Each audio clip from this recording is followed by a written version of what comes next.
when she's not around, when she's not around, when she's not around. Welcome to NWA Cane Corsos Podcast, where we talk all things dogs. When she's not around, when she's not around, when she's not around, when she's not around. I'm the true champion, and they make me the underdog. I'm gonna show them all they're wrong because I'm the champion. I'm the real champion. There'll never be one like me.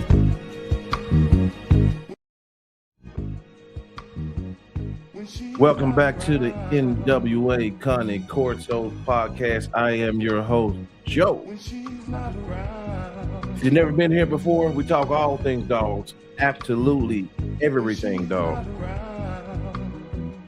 If you need products, pet, or breeder, look down in the description for Eternal Animal. Hit the link and have your way. Everybody, welcome back. This is a very, very special show for me, especially, and for the world as well. Two guys I consider historians in their respective breeds, and also cornerstones of my show. I'm talking about pillars. You see NWA, both of these men have took a tremendous amount of time to do podcasts with me and help build this very channel. I ain't gonna lie, man. If it ain't going too good, I gotta go back to the well. I gotta go get Michael Morales. I gotta go get Schoolboy if I need to go regroup. And such great men, and even on their own respective channels, Presa Canario de los Morales, ton of good content over there. Schoolboy's channel, ton of good content. So we'll make sure when you leave here, go subscribe, like everything they do. First up, what's going on, Schoolboy? All good, man. Doing good. How you been, Joe? Man, busy, but I am in it to win it. Yeah. Mr. I'm glad Mike. to be here, man. Glad to be here. Hi everyone. What's going on, Mike? How you doing, sir? Good, and you guys? Very well. Doing good, Michael. Thank you. Yeah. Welcome. Well, we made it happen. These guys just don't come on screen with anybody. You know, you got to be proven. You got to be the real deal. And as me myself, I try my best to bring some of the most knowledgeable people in the game, whether they be young or old, that's coming up or whatnot. But like I say, I want to just thank these two guys for really, I got them here both at the same time to say thank y'all. Y'all have done a lot for my channel and people across the world. So I hope y'all know that. We appreciate you. You're welcome, Joe. Yes, sir. Shout out to the co-producer Douglas Coppage.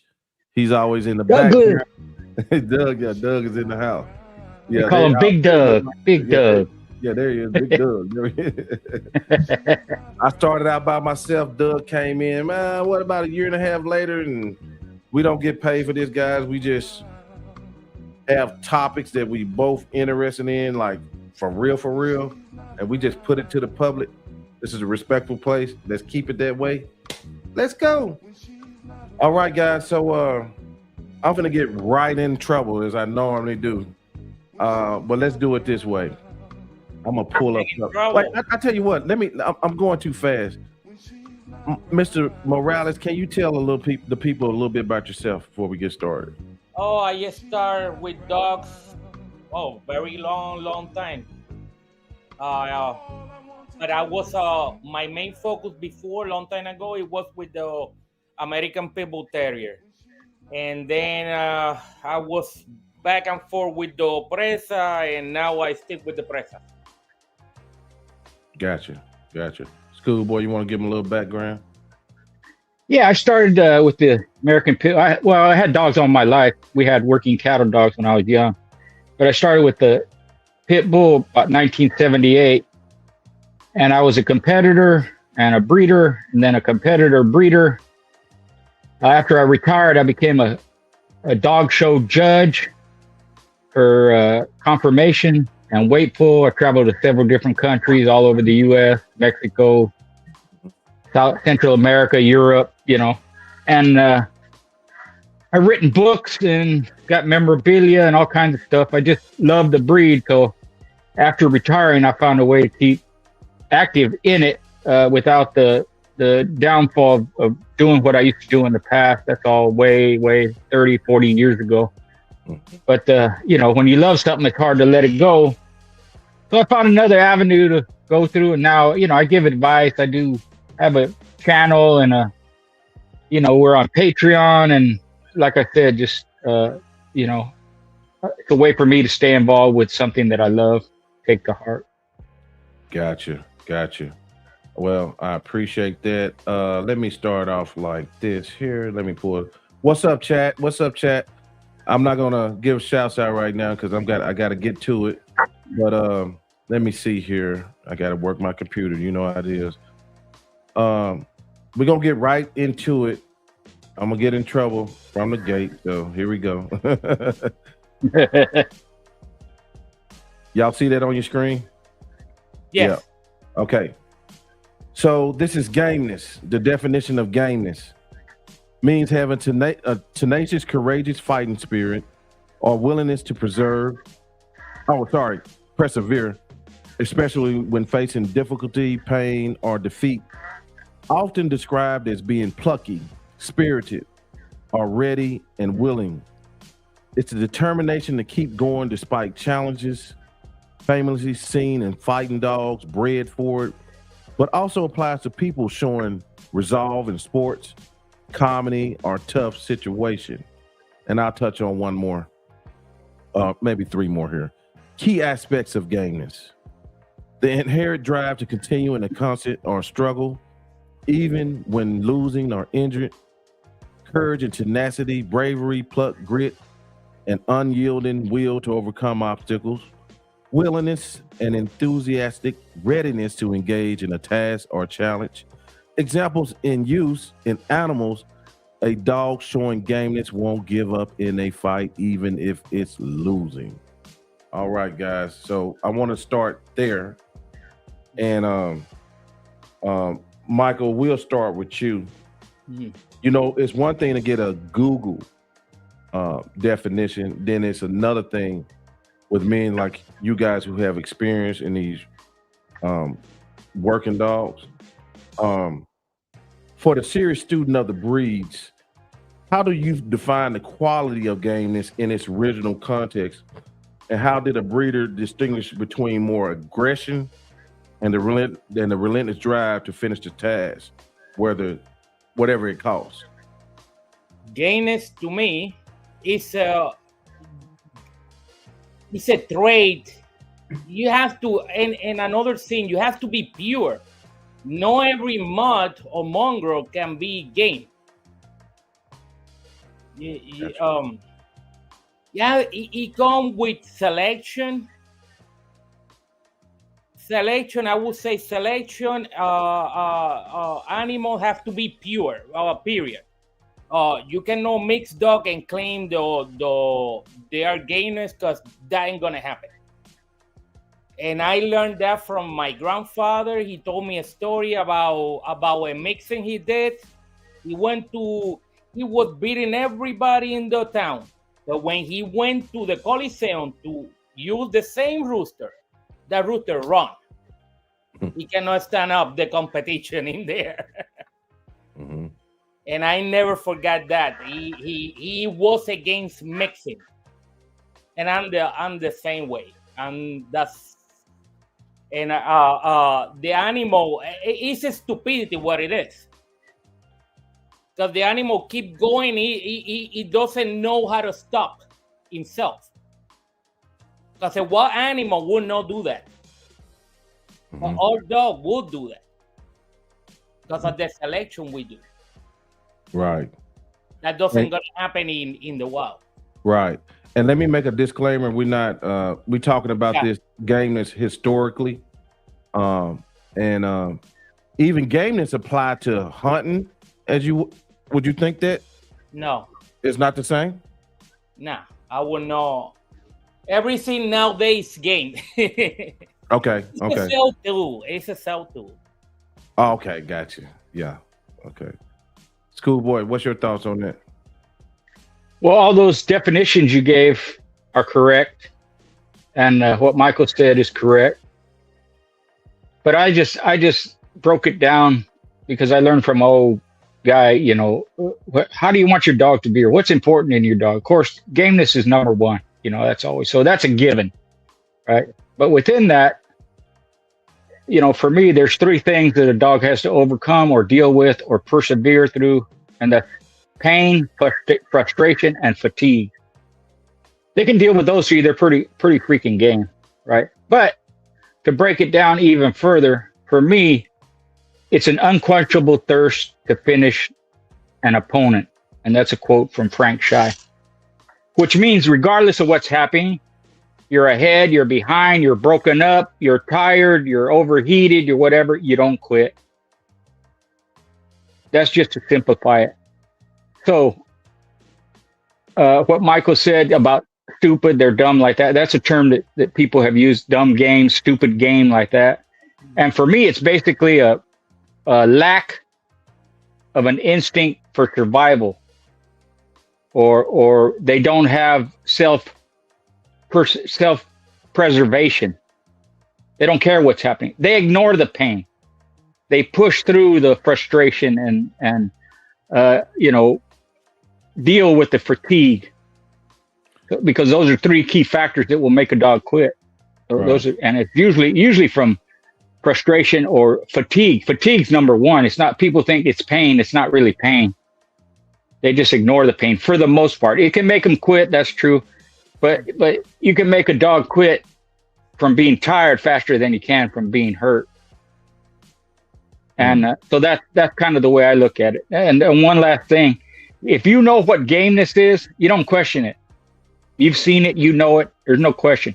But if you don't know what it is, you're going to be searching your whole life. You'll never find it. You'll always be questioning, oh, well, maybe this, and maybe he's game. Maybe I could go a little farther, maybe this and that, you know.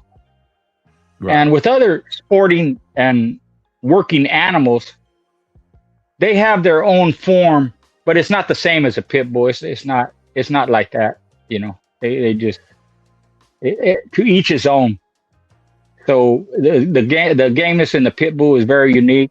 The only breed of animal that is bred for it and has it, even though humans can show heart like that, can show gameness like that. There's tons of examples of that. Mm-hmm. Okay. Michael,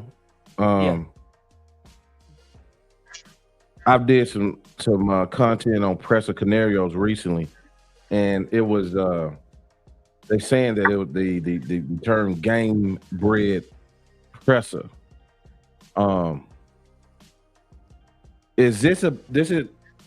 How does this work with the Presa? Because we know the Presa is a recreated breed like the Cane Corso. Is the Presa considered a game dog? What kind of dog is the Presa considered overall? You can know gameness is something you earn it. You know what I mean? Mm-hmm. You cannot say that I got even I got an accident. Let's imagine I got an accident. It takes me 30 minutes to separate them. Yeah, you can tell, you can say something, but because you got a Presa say he's gaining because he's a Presa. That's ridiculous. Or could you see 5 minutes, or could you hunt with the boar? Gameness, let's see, a dog who takes defend his owner, for example, and the intruder get a knife and stab him many times, bam, bam, bam, bam, and the dog keep fighting back. and don't quit. That's Gameness right there. Because he's going through pain no matter what. So how many Presa you see in that? No many. Right. They don't test them. They think because they weight pulling, they bite the sleeve. Oh, that's Gameness. No, that's not. Or they hunt a hog. First of all, when you're hunting, the hog scream. That triggered the dog.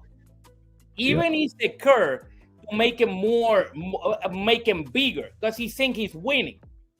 But when you put a dog to dog and you don't hear one of them screaming, one is gonna give up. You follow me? There's no screaming there, no pain. Both of them, they're equal. So though Presa is nobody in here is doing that. Right. One thing I hear a lot of, man, y'all hit like Doug said, hit the like button for the algorithm. I hear this a lot. Dogs were tougher back in the days. Like they say, you can't find a good Cane Corso. I question some of these people that say that with the Cane Corso, did y'all even have a Cane Corso? We're not sure what y'all had back in them days when it comes to a Cane Corso. But when they say dogs were tougher back in the day, you guys would know what that meant. What does that mean? And is that true to you? To who? To both of you guys. Let's go with Schoolboy. Go ahead, Schoolboy. Schoolboy. Yeah, I've mentioned that before. And basically it comes from the fact that dogs didn't have allergies. And they didn't have all these structural problems because the major faults were weeded out just through the competition. Mm-hmm. So for the most part, for the first 100 years at least, the dogs were culled and bred based on competition. And not all of them, but the majority of them. As you get up later years, with breeding practices and people's ideas changing and what they consider this is a valuable dog based on a pedigree, the breeding standards changed where the dog didn't have to prove itself. And sometimes it's, for the most part, it's proven through competition or gameness and all that. But even in modern day, doing the sport, hog hunting, legal sport, whatever it is, at least you're doing something with the dog. Mm-hmm. So even with a lot of people, they're not even doing that. They don't take them to no shows. They don't do no exercise with them. They don't, they may play with them or, put them on a meal or something like that. But there's no real conditioning or a test to see what your conditioning did, even if it's a weight pull or a wall climb or something like that. Mm-hmm. So due to the fact that and some of the stuff could be the food, the processing of the food, what they put in it and all that, right? But I don't think the immune system is as strong as it was now as it was in the past, just for the fact I've never heard when I was a kid a dog allergic to any kind of food. Now there were foods you couldn't feed a dog because it was harmful to them, but allergic to chicken, allergic to whatever, wheat or whatever, like that was almost unheard of. So, and I'll say in modern day, because of the science and all that stuff, there's more knowledge about better care, because a lot of times in the past, the dogs weren't well kept, they weren't. So they had to be tough just to survive sitting on a chain for 5 years, and now a lot of that is advanced. And there are people now that put more time into their dog, more training, right? But again, it's singular. This guy does it, this guy don't. It's not like everybody's doing it. Where back in the day, most of the people who had the breed were competing, and they were competing with each other in their own area, sometimes traveling. So you had all these different areas. Almost every state represented the pit bull in some form or fashion. Dogmen in almost every state. So that's what I mean when I say they were tougher back in the day, just physically. Skin was thicker, bone structure was denser, and their ability to recuperate and fight off disease not parvo or coronavirus, something like that. You need medicine for that. But basic stuff like a cold or, injuries, lacerations, and, broken legs. My dad had a dog. He broke his leg. My dad just set it, taped it up. The dog limped on it till he healed, and it healed pretty much okay, but it didn't bother the dog afterward. He still worked cattle like that. A cow kicked him in the leg and broke his leg. And he didn't care. The dog didn't care. He went after the cow anyway, and he grabbed it by the nose. When you grab a cow by the nose, they'll drop to the floor, man. That nose is so delicate. So he knew that. He stepped wrong, and the dog kicked it, or the cow kicked him and got him. Because usually a cow will kick with their back legs, to get you away. They'll face the other way and kick you. This cow kicked with his front leg, hit the dog from the side as he was coming up and hit him in the leg and broke his leg. Damn. And my dad just repaired it on his own. Didn't even take him to the vet. No meds, nothing. He probably gave him some soup or something, but yeah, that was it. Yeah. Man, hey, it's pretty. Mike, I'm gonna let you go, but it's pretty wild nowadays. Like it's like breeders are putting in contracts now. I hear everything. Everybody sending me information.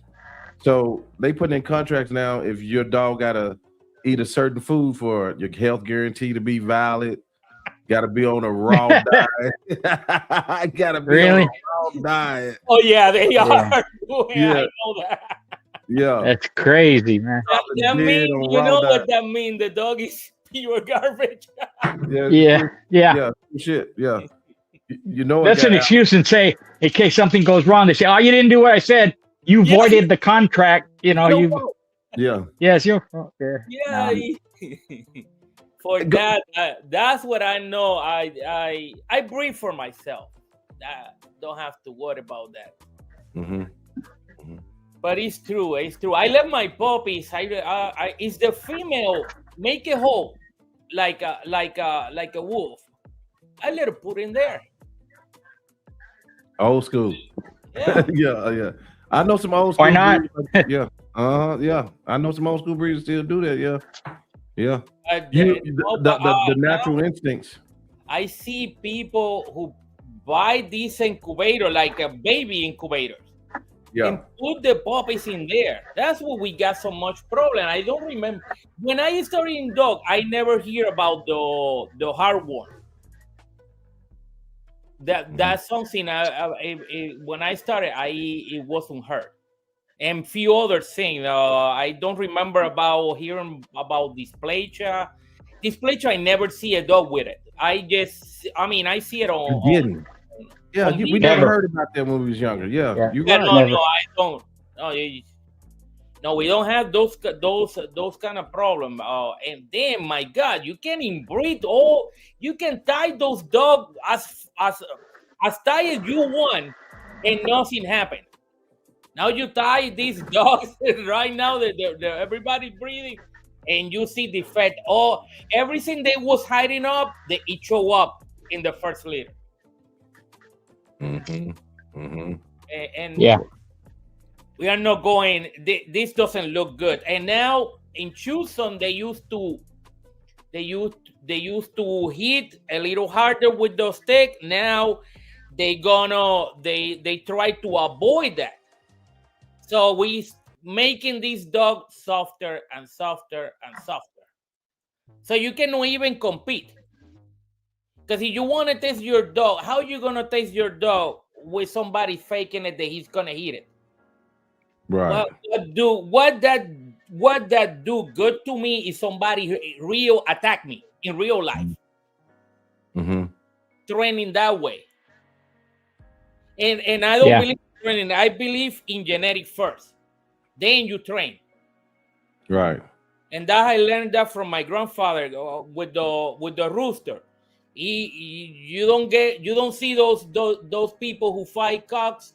The chick, they start to training the chicks and they're 1 week old. No, they let them grow, and that's how I do my dogs. When I was in Pitbull, I was doing the same, and when in Presa, do the same thing. I train like roosters. Right. Mm-hmm. Man. In nature, there's a natural selection. Yes. We all know that. Everybody sees it, Yeah. So I just try to emulate that. Yeah. So Yeah, when you weed out the major faults, you weed out the undesirables, you weed out the, and sometimes the mother will do it on her own. She'll push a pup aside. She won't feed it. She knows something's wrong with it. And people will take that pup and hand feed it and hand raise it, right? And then you have a pup with all these defects, and then they're so proud of what they did, saving something they shouldn't have, that they breed it. He was gonna die and he was sickly and I saved him. No, it's right there in your face. The mama is telling you this is a call, and you're not paying attention. Yeah. So for me, the pedigree is important, but in respect to the dog has to come first, and then the pedigree follows. Because if you look at any dog's pedigree, they all look good. Oh, they all got good dogs in them, and they all come from good dogs. But it's the individual that matters. Mm-hmm. My dog, I've said this before, my dog Champion Bill was a good dog, great dog, right? His brother quit. I don't even remember his brother's name. I called him, he's out of sight, out of mind. They have the same pedigree. So in that respect, that don't matter. The dog has to be good first. And you have to produce too. Yep.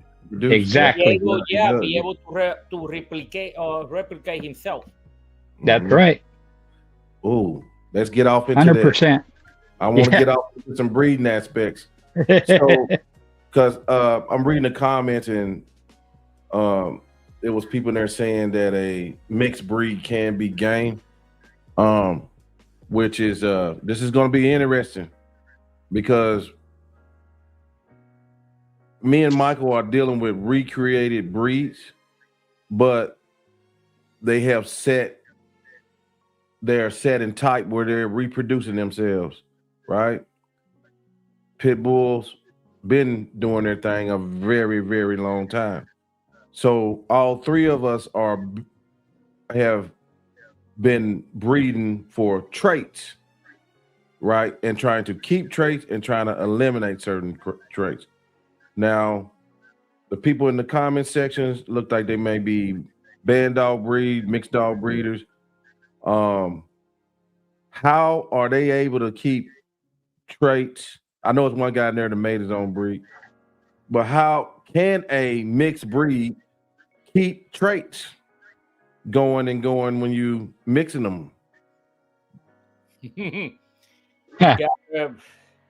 Yeah. Scatterbred. No, you don't have a scatterbred. You have a mongrel right there. Yeah. And with all genetic everywhere. Yeah. Too much information for one single dog to handle. Mm-hmm. You can get the people saying, okay, I mix a pit bull with let's see, with cane corso. So I get the gameness of the pit bull and I will be able to make a game man stopper. But in reality, no all pit bull are game. So you already are failing right there. If you're gonna get any pit bull. Your neighbor dog, that look like a pit bull. Okay, let me breed it.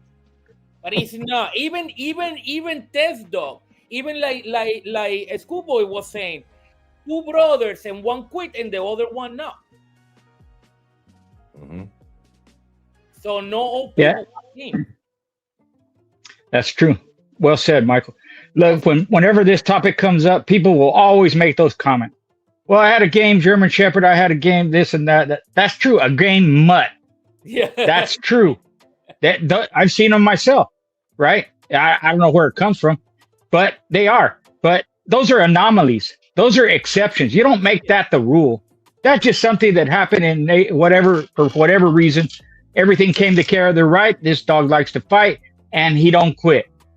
So throughout the whole history of the breed, if there were 1,000 of those, or even 10,000 of them, when you put that against the millions of dogs, pit bulls that were being bred, it means nothing. It's insignificant. So you can't take that into, I got this game, whatever.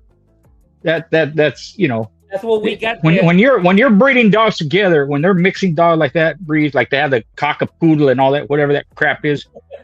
My question always is, why are you doing that? What is the end result? What are you trying to make? because at some point, when you're doing that, you're supposed to be creating a new breed. So what function or what viability does that new breed that you're creating? Because after making so many breedings, you have a new breed. Now, you know, you're not going to keep throwing crosses into it. That's junk, like Michael alluded to. So, you know, everybody, you know, and you mentioned the Bandog. The guy who created the Bandog, his idea, I forget his name, Dr. something. There's an article on it. He said it himself. He tried to create a man stopper that was game. He couldn't do it.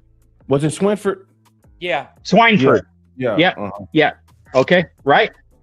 Yeah. So the guy who made the damn dog couldn't get the result that he wanted from it. He never finished. Yeah. Yeah. So I don't know. You might have a Bandog that's game here or there. Against what though? Against a pit bull that he outweighs by 100 pounds? That's not fair, you know. And a lot of times the smaller pit bull, when they put them against Tosas, they put them against Bandog, they put them against Doggo Argentino, or they put them against American Bulldog. The pit bull, even outweighed by 50 pounds, wins, right? Yep. So it's a completely different thing. And again, you have the quality, you know, like Michael said about the rooster. They're badass in their own area, but you take them outside, you level up the level of competition, and they get whooped, they quit. You know, it's the same thing, even with pit bulls. You can do good at a certain level. You're a C or a D level dog. When you go up to the B's and A's, you fall short. Yeah. That's what you have. And that's with any breed. When you see the Cane Corso, if I was to get one, I'm going to go to someone like Michael or someone that, hey, this guy has an impeccable record. He breeds for certain traits. He keeps the standard of the breed and all that stuff. That's what I'm looking for. Because when I get something, I want it to be the best from the best. Right. So, And you said something right there, because a lot of guys are against standards. You know what I mean? They don't read the standards or know what the roadmap of a dog is. Even with pit bulls. You know what I mean? True. They don't agree with them. Like, you know, they make excuses for them. Yeah, exactly. The standard is a big issue in your breed right now. Michael Morales. Oh yeah. Man, oh my crazy, God. bro. My standard is well done. Everything from toes to head. For some reason, these people, or they know how to waste their day on Facebook and talking about who got the perfect Presa, but they cannot go and look at the standard. And the standard is well put together. Actually, it's one of the best standards right now in the Molosser group. Right. Because if you look at it, tells you exactly measured from like the head is 60 by 40. The hair, it tells you exactly how the hair it go, the coat, how exactly it go, the tail, the toes, everything. How the rib cage go, how the neck area, the eyes. But these people, they breed anything. Man, what's so crazy about the thing that's going on with the Presa is it's people over here openly bucking a heritage breed standard, the Canary Island standard. They openly bucking it, admitting that the judge is not following it. Nobody's following it. It's crazy. You know what I mean? Who say that it doesn't follow? Who accept that? Huh? You cannot say the name. Oh no, I better not say the name, boy. You know what happened? We did the Black Presa video. All that crap came after that. Oh, yeah. Oh, now I know. Boy, yeah, but no. Start yesterday. He's telling us what the standard it is. Yeah. It's just the politics and dogs is what get me in trouble. You know what I'm saying? So, but I'm just saying that the Presa is a heritage. You have to have at least 50 years. The minimum to be a heritage breed, and the dog has to have some function. It's not that you're gonna have a dog going into a dog show. No, he has to have some work. It's like chicken, heritage chicken breed, like Rhode Island Red. It's a dual purpose chicken. Eggs production and meat production. There you go. Has something behind to be considered. And I seen also the Borbo is a heritage breed in Africa. I'm pretty sure. Oh, really? Okay, yeah. They have it in the department. I was watching a video. I'm not 100% sure, but I'm pretty sure. Yeah. Because I see a video about the heritage breed they have in South Africa, and they was talking about Borbos in there. Right. Let me respect. Right. And so, Michael, I want you to speak on this because since the Presa is a recreated breed, just like the Cane Corso, Yeah. and it wasn't pit bull bred into the dog, right? Yeah. And but very minimal. Very minimal. Very minimal. Okay. And it was done. I don't know. Richard, did you ever hear the old timers talking about the old timers they used to breed people like Floyd and all that, talking about the Alano? It was in yeah. That's yeah, the Spanish breed, yeah. Yep. Yeah, that's an old breed. I don't even know if the breed is still around anymore. Is it around, Michael? You know what I'm trying to say? When I used to meet all these old timers, they used to tell me the pitbull himself has Alano way back. Yeah, that's what I'm asking. Do you know if the Alano is still around? No, they're okay. It's not. It's extinct, huh? Yeah. But yeah, they even before like Boudreaux and Car, way like you're talking maybe late 18th century, early 19th century. When they left the Spanish left, they left animals. And from those animals, there was the Mustang, and the Mustang I saw a DNA that was taken from that Mustang, and it came back to the Paso Fino. The Paso Fino, it was brought by the Spaniards. Right. So that tells you right there is pieces left in from that time. Right. Yeah, that's true. The Spaniards brought horses over when they came to Mexico, right? Those horses from Mexico went up to Texas, California, Arizona, all that, right? Yeah. What happened I forget what year it was, but the horses got released. The Spanish monks released the horses. They went out, and those were what became the Mustangs. Yes. Throughout the Southwest. And that's what I'm telling you. They take from those horses. They take a DNA. I saw it not too long ago. They take a DNA, and it showed in their DNA Paso Fino. Paso Fino was not a Puerto Rican horse. The Spaniard bring it to the island, and it became, we purified that horse and we make him what it is today. But those horses have that blood in it. Right. So if there was a Alano DNA available and we did DNA on a pit bull, it would show that. Probably. But it's going to be too far back too. It would be, it would be almost insignificant, but there might be traces of it. Yeah. So maybe with the pit bull, if you see unknown in there somewhere, it could be that. It could be that, No, yes. It's a no, yes. Because Alano never the original Alano, it never was DNA. Right. Never. Yeah. Yeah. So it will come, yes. No. That's right. Right. Yeah. But I'm sorry, but so y'all was kind of going back to your question. They use, like I was telling you before, there was a sample, the Presa Canario, and the word Presa that somebody was saying in your channel, it came because of prey. No, that's not what it come from. It come from Los Cabildos. How do you translate that, Richard? Los Cabildo? Los Cabildos is what is the record of the Spaniards. That would be darn it. I know what you're talking about. It's not history. It's They sent those monks, those priests, and everything from Spain, from the king and the queen send them to record everything. Yes, Everything. They even recorded the Aztec history, what they knew of it.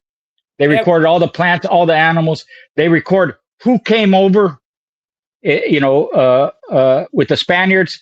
Some were slaves, some were soldiers, some were doctors, some were architects, people that build ships, all that. Too. Yeah, they kept meticulous records. That's how we know so much of that history. Yes. Where they went, who was involved, so all that. So guess who they call in the Cabildos to those alanos? How they refer? They refer them as a presa. Okay. Interesting. Yeah. So, I see the chat. Huh? I see the chat. One second, Michael. I see the chat. Yeah, rest in peace, Floyd Boudreaux. Rest in peace. Yes, sir. Rest in peace. Yeah. Yes. Also, I'd like to mention rest in peace, Ronald Boyles, and rest in peace, Dan Almendarez. All three of them died within a week of each other in the same week. Yeah. Yes. Yes, sir. Yes, sir. Okay, Mike. I'm sorry to cut you off. Oh no, that's okay. Yeah. So in that record, they used to call those dogs. They used to refer them as a presa, and that's how when they get back to assemble, that's what they use in the pit bull. That's what they use in the bulldog. Because bulldog, the real name is perro de toro. Mm-hmm. So dog of the bull. That means dog of the bull.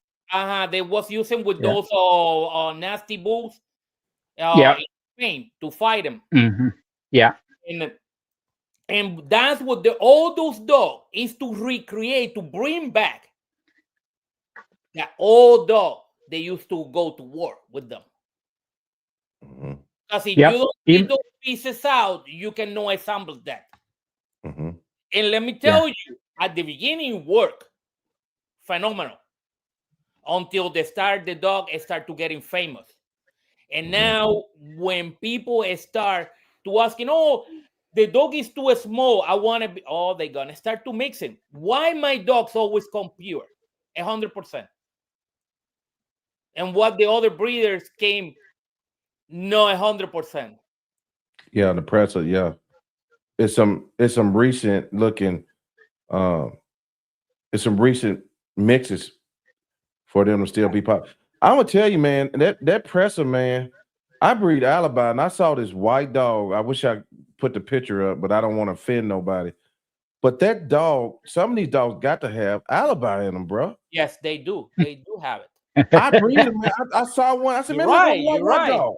You don't have to embark them to know they are mixed. Right.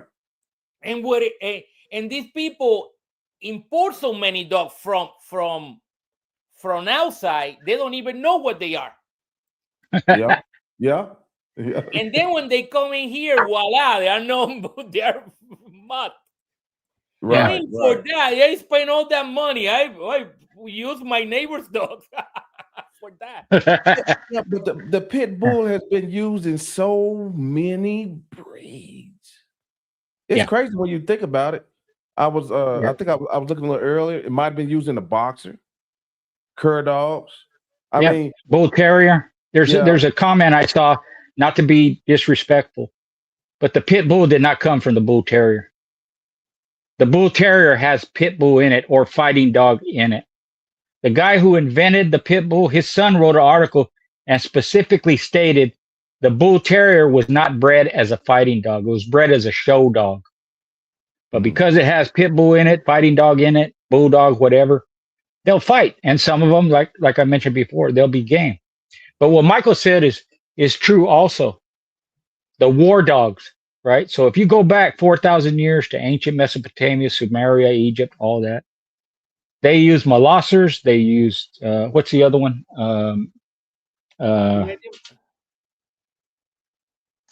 There's Molosser, the ancient dogs, war dogs. Molosser. Yeah. There's a Molosser and I forget the other one. Anyways, I have an ancient depiction, shows them fighting the dogs, handlers fighting the dogs like that. They used So to from fight those dogs, too. yeah, they used to fight dogs. They fought them in the Before they Colosseum, go in the war. small Colosseum. They did all The kinds of Greeks stuff did, the with dogs. Romans did. Yeah, Yeah, yeah. and before they go to war to make your adrenaline go up, they throw some fights, dog Right. fighting, Yeah. cock fighting, Mhm. and Right. a lot of alcohol, so they Yeah. get Yeah. popped up. Well, you think on the off time, what are they going to do? Because in every culture, if you think back when you were a kid, you had a dog, whatever it was, a chow, a German Shepherd, you're going to fight it, right? I want to fight. You want to see who's the bad, like that in the street, on your neighborhood. A lot of people did that. I did that. Oh, yeah. So you got to think 3,000-4,000 years, they did the same thing on their off time when you're not fighting a war. You're going to pit the dogs together Yeah. and you're going to bet on them, you know? Yeah. And like he said, before the war, you're going to get them worked up Mhm. and let them hit and do all that. And now they're ready to fight in war, right? Yeah. They did that with the humans too. The berserkers, Oh, yeah. you know, they Uh-huh. feed them drugs and they get them all high and go Mhm. crazy and they don't feel pain when they get injured and all that stuff. Right. So nothing really changes. It's just that when you were talking about the standard, if you don't, those standards are written for a reason and it's based on function, like Michael said, right? If you don't keep them up, then you lose the breed.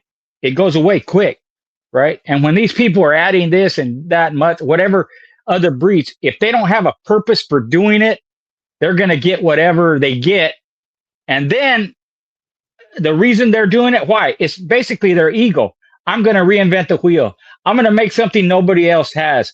I'm going to breed this because nobody else does it without showing their result. Oh, look, I added this and it improved my dogs. And I'm doing this. I'm going to make a whole new breed specifically for this. But they're not doing that. They just put them together. Yeah. I don't think it's possible. In romantic side, they're doing it. Right. Yeah. I think every kind of breed has been probably made. That's why everything going micro. You ain't making no different, no new.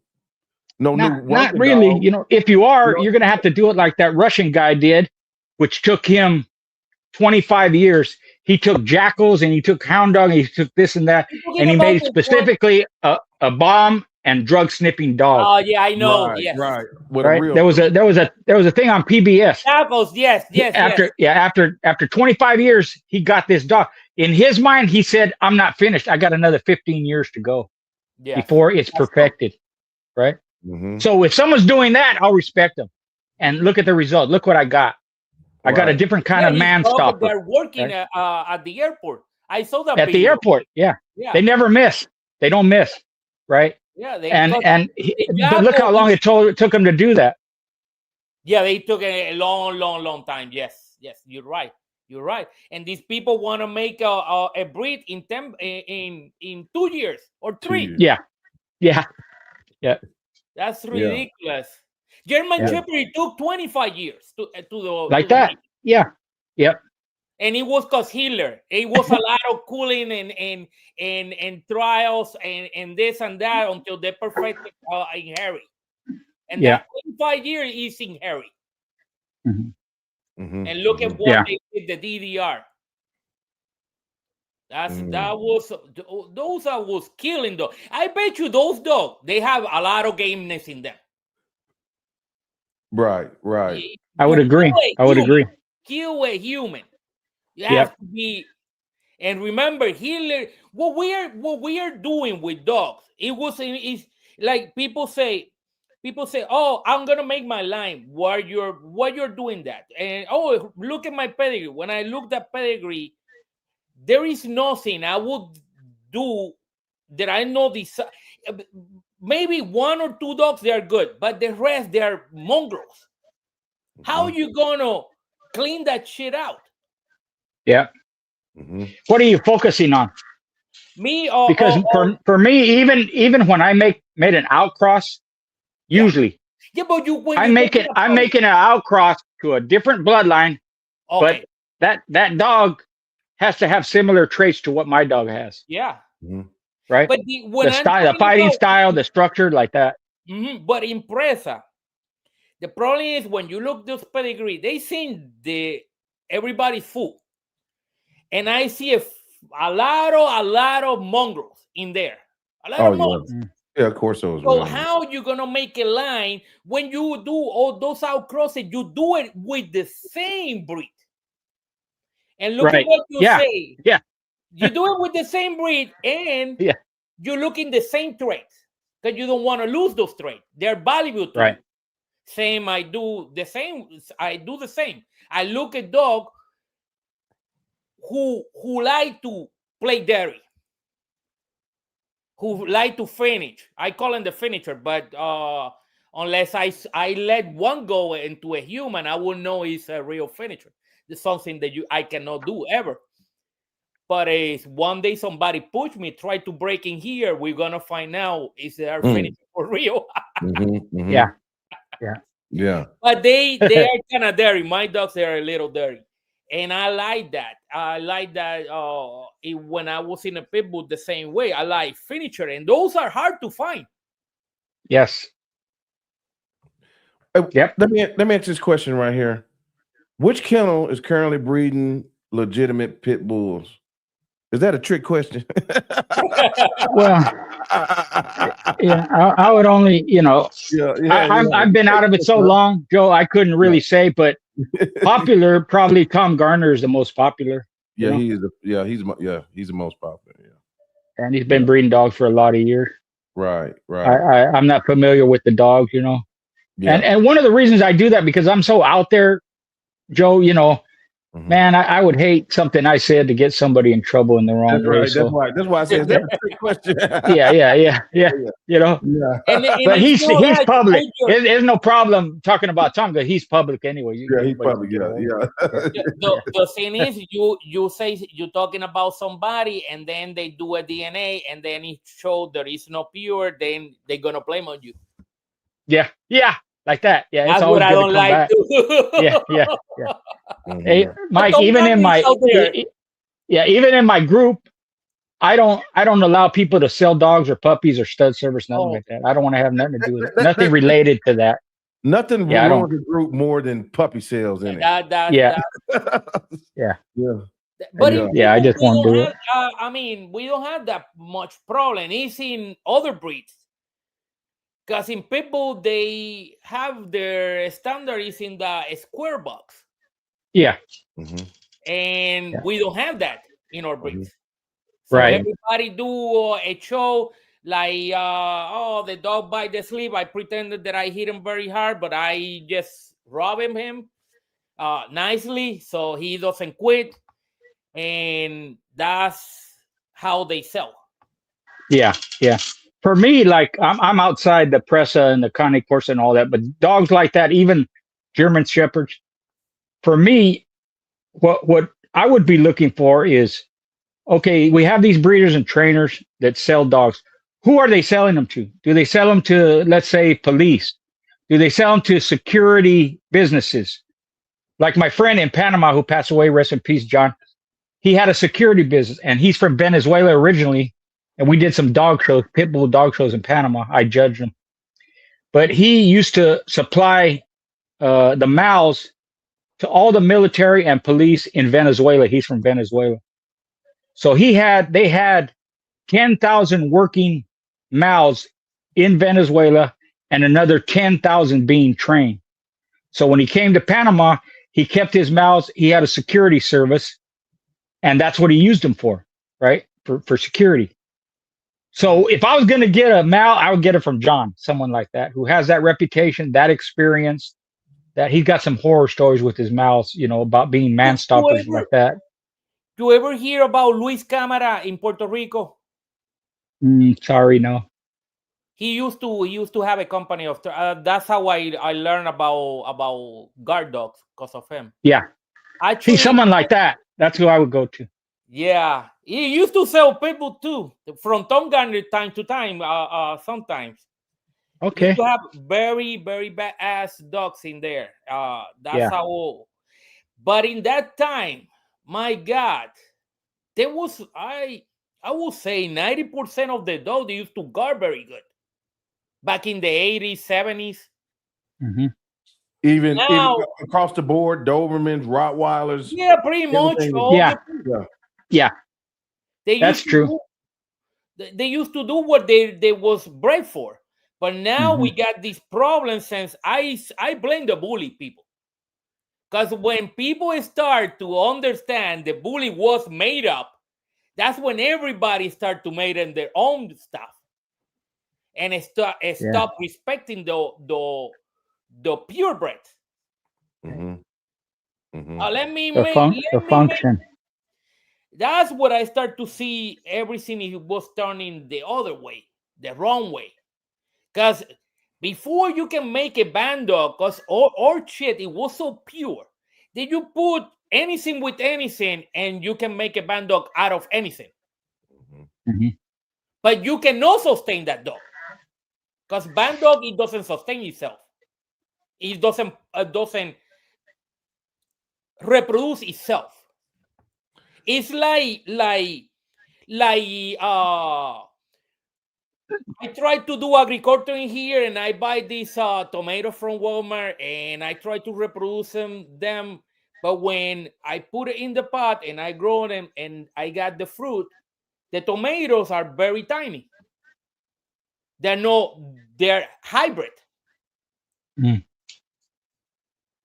I don't know if you guys noticed that, but even in plant, that even affect you.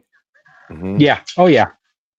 Avocados, Yep. the same thing. You can, if you breed from any something easy insert, what you call it, when you put when you want to make the avocado go faster, you take from a tree, cut the branch, and put it in a small one, and you get Right. avocados in 2 years. But Right. you get the avocado and you germinate the seed, and your chances to get the same fruit, the same taste, is very, very rare, because the tree you put it, you might get from that genetic, from the actual tree that you try to accelerate. You guys follow me? Mhm. Yep. Yeah. So that is the same applies to animals too. If you start to mixing, for you getting that, you have to tie it up so tight. Like we did it with the people. We can make inbreed at any time we want, with no problem, pretty much. I don't know now because I'm out for a long time, but I can put mother to son, sister. I know people. Yeah. Actually, I saw a pedigree from Cuban Missing Link. I never saw it in my life. He was I don't know if he did it or somebody in his team did it, but they was breeding son to brother to sister for 4 or 5 generations. Mm-hmm. And you cannot do I bet I cannot do it with my dogs. Yeah. Yeah. Actually, Well, I know a breeder in Mexico. He had heavy bully son, long stuffy, long baby dogs.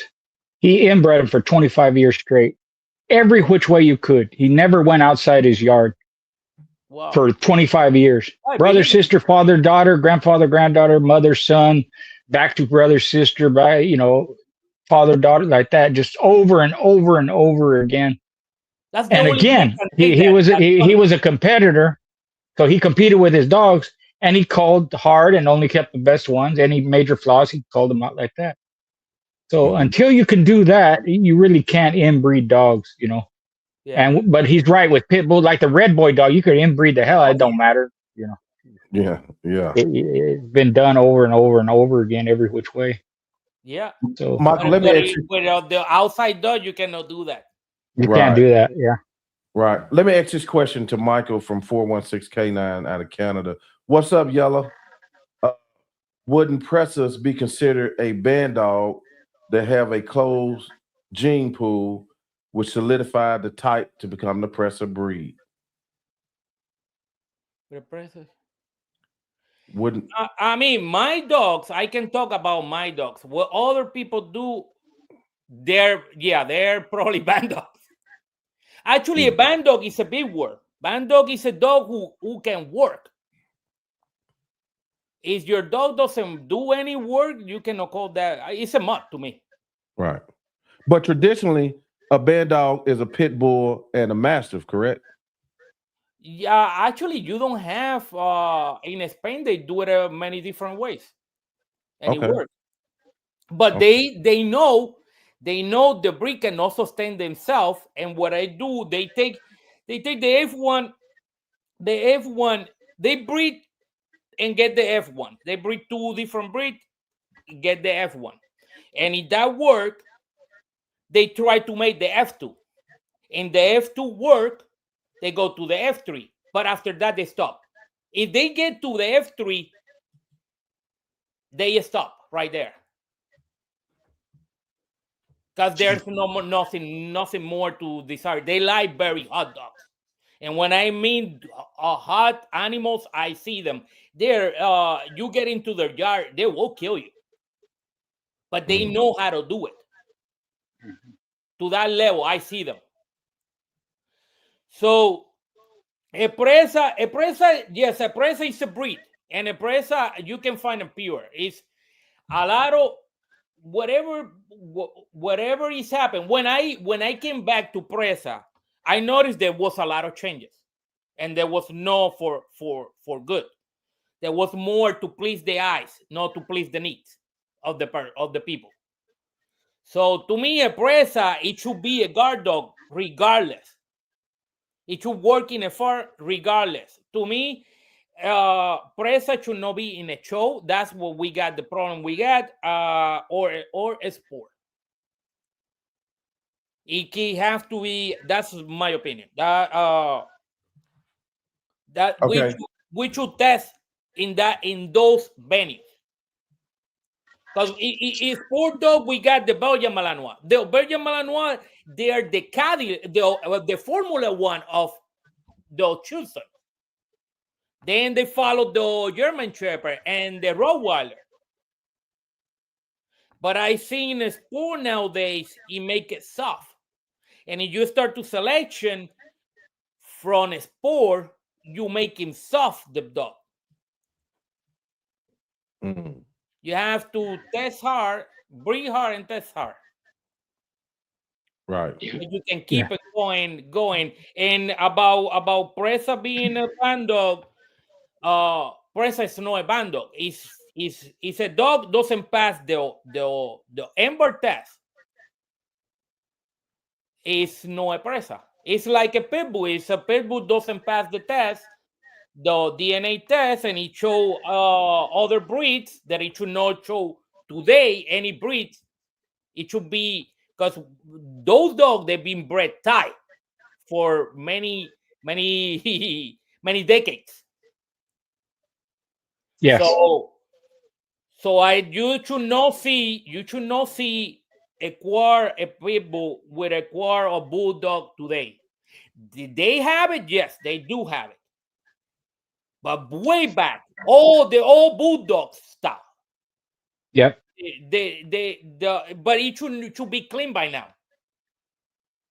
So the same way applies to Presa. Presa has been long enough. And he has to show 100%, not 50, not 75. If you show that's somebody's crossing new, very close. You got crosses. Because everything starts from crosses. Even American people, every breed on earth. True. Yeah, it came from other breeds. But it came from other breed. It was perfected. And that's the problem. People say, no, the American People Terrier was a mix. The Presa is a mix. Yeah, but that take decades. That doesn't take. It's not overnight. You have to overcome that, and you mix and you leave the problem because you don't keep it. You know what I mean? Yes, sir. You quit it too quick. You're saying you're gonna keep going and you fell. And now that problem is left with everybody. And that's another thing. They mix and they start to register dogs. They already mix.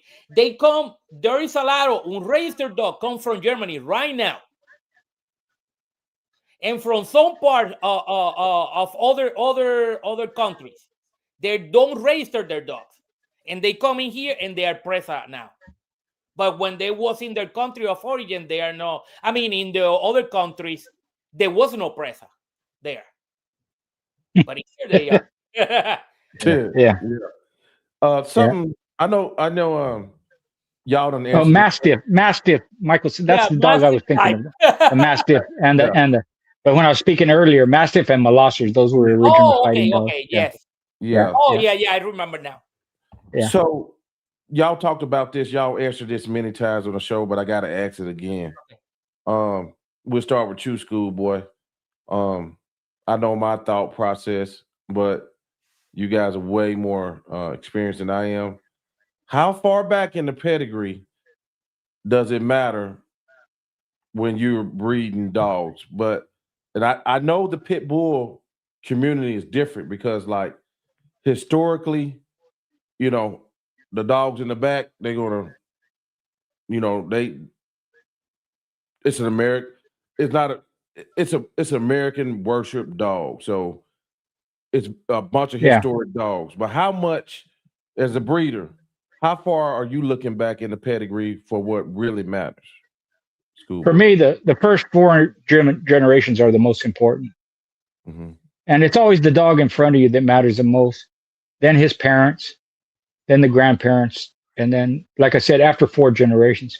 If you Google it, I don't know how accurate this is, but if you Google it, it'll tell you a dog from 10 generations back has no influence on the current dogs.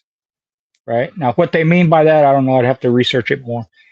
But when you're breeding dog, let's say I've been breeding dogs for however long. The dogs I have today are going to retain most of the traits of the dogs that I started out with, because that's what I was looking for when I was doing my breeding program. Right? So even though those dogs in the past may not influence it the way Google says, those traits have carried over generation after generation after generation, right? Or else, and I'll give you an example. I don't have dogs no more, but I gave my best dogs to my friend, and he lives outside this country.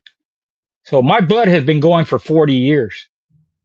When he shows me some of the dogs that he has currently, they look just like my dogs did 40 years ago. They perform and have some of the traits just like they did back then too. Some of them don't. Some of them look totally different. But again, those traits can carry over. You can capture them, right? But as far as what you're speaking of now, for me, the first 4 generations are the most important. Mm-hmm. And then, because at some point, the dog I'm using right now, he's going to be in the 4th generation. So he has to meet those same standards as the ones in the past did. Mm-hmm. That's how I look at it, right? And you know, the pedigree, I have to know everything about the pedigree, each dog in it, you know, and all their traits, what they did. I was very hands-on with my dogs, and I don't see that a lot. Some people do, you know. It's always individual breeders that stand out, you know, but as a whole, you know, I can pick just from pictures, which pictures ain't 100%, but yeah, I can pick out flaws here and there, what's wrong with them, you know, even when they show me conditioning. You know, I did a post one time and I told people, put your dogs up in shape and I'll try and guess their weight just from a picture, and give me a reference, a car, your leg, something like that. About over 90% of them, I got the weight right within a half a pound, just from my knowledge of conditioning and seeing dogs and reference and structure and all that. And there were other guys on there that had experience. They'd be off by 10 pounds. That's a 54-pound dog. No way, dude. He only comes up to the girl. She's a 5 foot tall girl, and his back only comes up to her, above her ankle. You know, that's a 35-pound dog, you know, like that. So the traits can carry on, but like I said, I don't know how far back that influence is felt, you know. Right. I've seen Molossers and I've seen Mastiffs that look like that ancient depiction, or even some of the old paintings, you know. They resemble them. You could tell that's a Molosser, that's a Mastiff. And the same with the pit bulls. You go back 100 years, 120 years to Colby dogs. Some of them look like that too. but it's the performance, the work ethic, and the all that matters. You know, Right. my friend John, and he had all these mouths, right? All of them resembled each other, but he had one, his main stud, who was a man killer. He told me, Richard, don't never go near that dog. He'll kill you. He was bigger than most of the mouths. His ears were a half drop. They didn't point like that. And his muzzle was shorter. It was pointy, but it was shorter. So I don't know if he was mixed or whatever. John told me he was pure, but maybe he was a throwback to one of them dogs that John started with. I never really asked him, I just stayed away from him because he would have killed me. Yeah. Right. But where those traits came from with that dog, I don't know. But that was his best dog. So yeah. I'm very interested in Mike's take on this, how far back in the pedigree, because Michael has made a true family of dogs. And if you follow this channel, you can go all back. We done did so many videos together. He showed how he did it. He showed his pedigrees. And he is what most people call an aggressive breeder. Old school. I ain't going outside. Mike, I'll let you finish it. I have to look the history in Pitbull. It's not that important because the history is always there. But in Presa, since their people are scamming a lot of people with new stuff, that's where you have to be careful. If you wanna make alive a breed, you need the real source, not a fake one. So my pedigrees, I look how far they get, and yeah, they are very far. They go very far. Yeah, and the few person. I mean, there's people who got those pedigrees, but they're fake. They're hanging papers, and it shows when your DNA. My dogs, they're being DNA tests. That's something. Though before, when I learned and we trust into the breeders. You cannot trust into the breeder, especially when you get out of the pet bull world. Everybody he can sell you, he can scam you very easy. Yeah. So you have to be very careful. It took me 5 years to find 4 dogs. And it was because my first Presa, I was 11 when I got my first Presa. A doctor gave it to me as a puppy. And I used to as a kid deliver the newspaper, and that dog, it was in a bike. That's kind of old, but I'm not that old. But the dog, that was my first dog, and then Hector Cruz bring more dogs, and I see there is everybody when they see the Presa, oh, that's a pit bull. That's a pit bull, strong, with a lot of bones, but no, they are very different. They are very, very different. A Presa is very distinct. If you got the right dog, it's very different than what you see around. Yeah, my dogs have to go back as far as they can go in pedigree. And you can get stuff from the back, but yeah, like Schoolboy say, is up front. But it's something make what happened in our breed. It can be, you can have this made up dog with all that braveness, and it can be a Bandog, well done. And if you got a Bandog very close with a fake pedigree, and you don't know how this stray, your whole program, it will fail. That's what I need. I need to be more cautious, and I have to look farther in my pedigrees. Because if I wanna take certain dog in the day, that's how I have to do. And many dogs, many pedigrees, they're fake. But you can tell. You can tell. It's like when I was looking for pit bull in here when I came back. This guy say he got you just mentioned him, the guy in North Carolina, Tom Garner. Tom Garner. Okay. Yeah, I see the paper say, I say, send me the pedigree, and I see Garner, and I said, let me look those dogs. When I look at in that time, Tom Garner, much of Tom Garner dogs, they're black pretty much. And when I look into his jar, that dude, he got a giant dogs. And I said, those are no pit bull. And let me see those pedigree. When I read, they say American Staffordshire Terrier. This ain't no a pit bull. And I left. But there are people like that. They try to get you. He was selling them as a pit bull.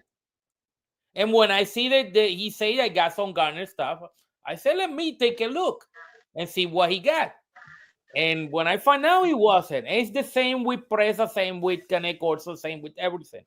But with pit bull, we can get more lucky to find one pure 100% than the chance that we can get a Presa or a Cane Corso or something else. Right. People in here, they try to experiment with them, and whatever they cannot sell as the experiment, they sell as a pure. And I see that all the time. Wow. Right. Sounds like them breeds need cleaning up, man. Like heavy. Yeah. You cannot. I cannot breed with pretty much nobody so far. There is nobody. If I want to get out, if I want to do a battle cross, I don't have nobody. Wow. Right, cross too. Yeah. And that will be very, very interesting to do with my dogs now. Yeah. To see how far they can go, how explosive they're gonna be. But it's nobody doing. Because everybody wants to be. Oh my God! I call it coloring book. Like kid, you're giving a kid, a baby, a book. That's how the pedigrees look like. Right.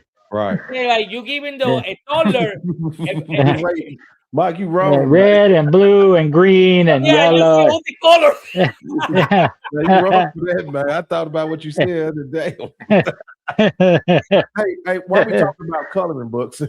Yeah, that's what those pedigree look like. Let me bring up something. This is a term I commonly hear because y'all talked a lot about mixed breeds and people not breeding for a specific purpose.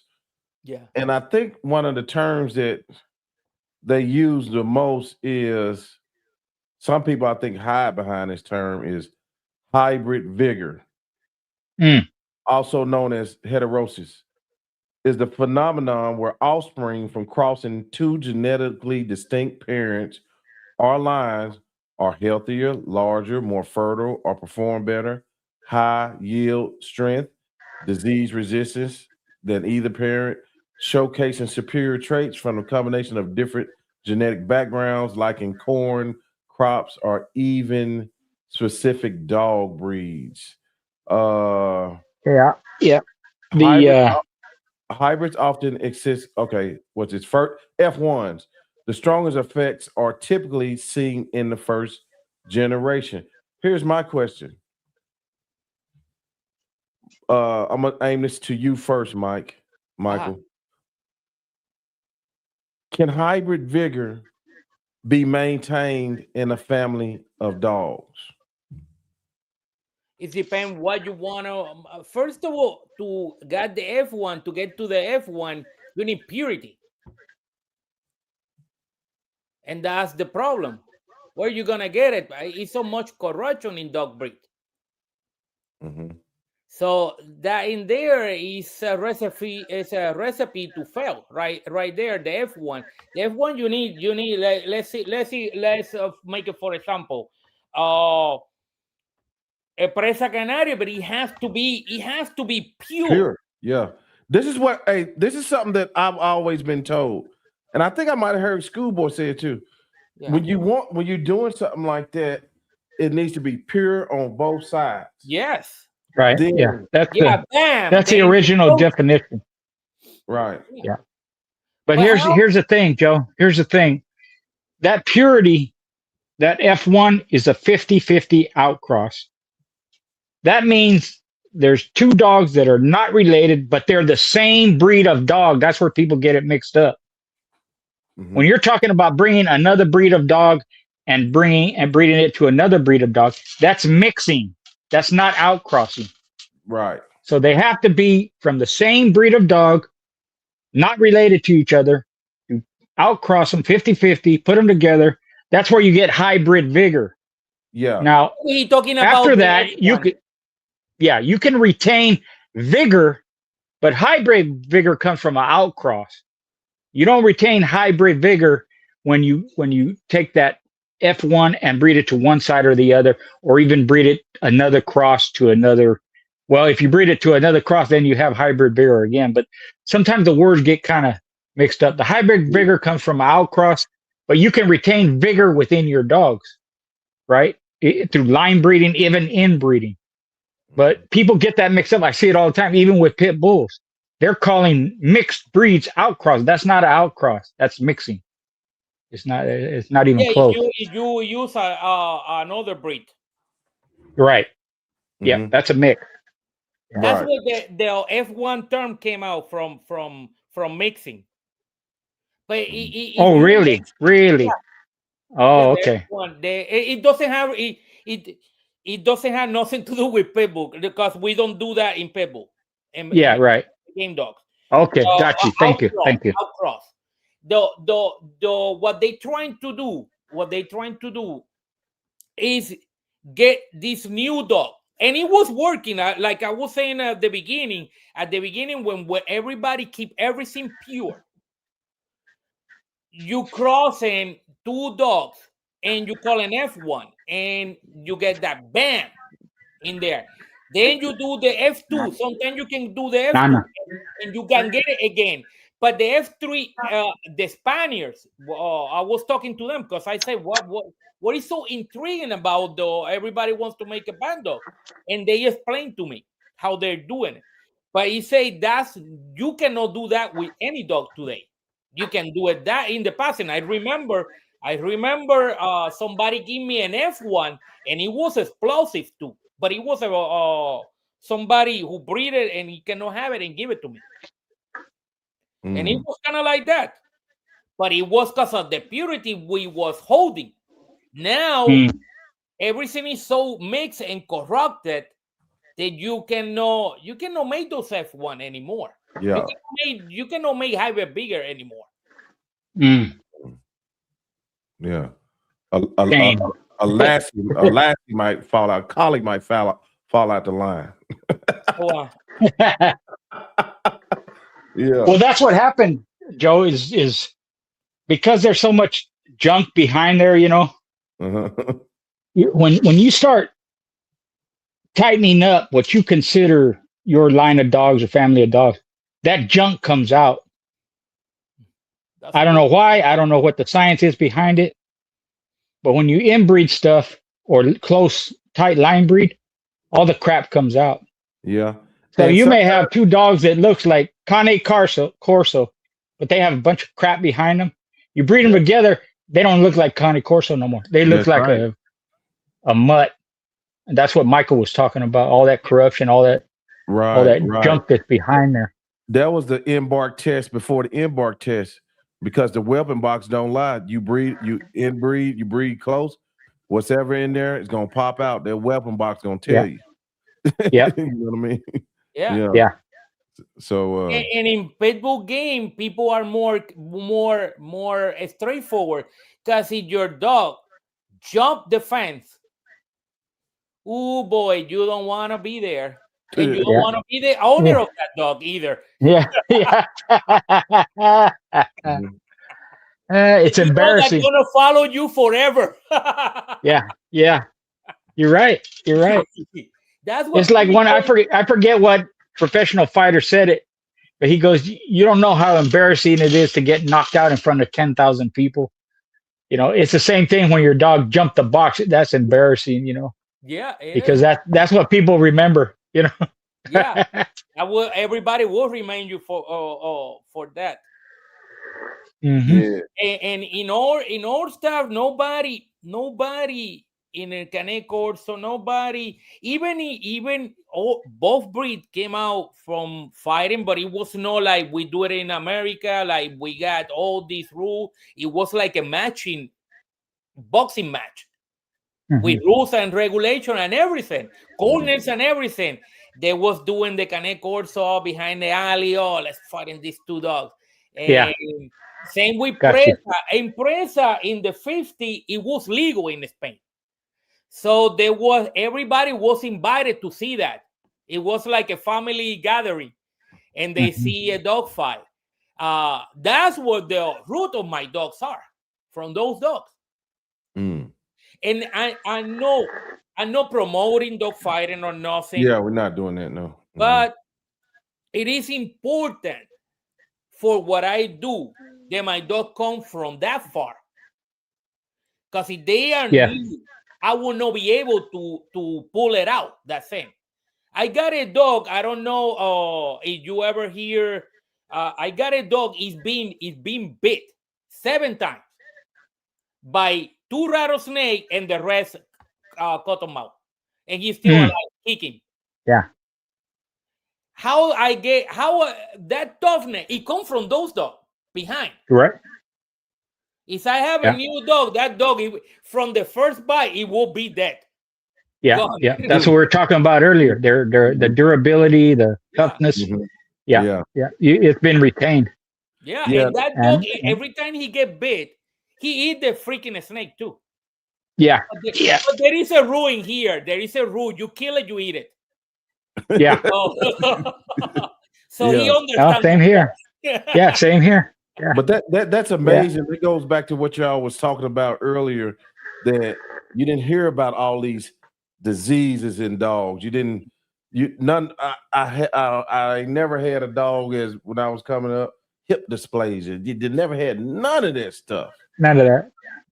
Now you've heard of Bully Son, right? Yeah. Bully Son. Oh yeah. Very famous dog, right? He got bit by a rattlesnake. He got all swelled up like that, but he didn't die. Yeah, That that's true. That's true. Husbandry is a dying thing. Go ahead, Mike. I'm sorry.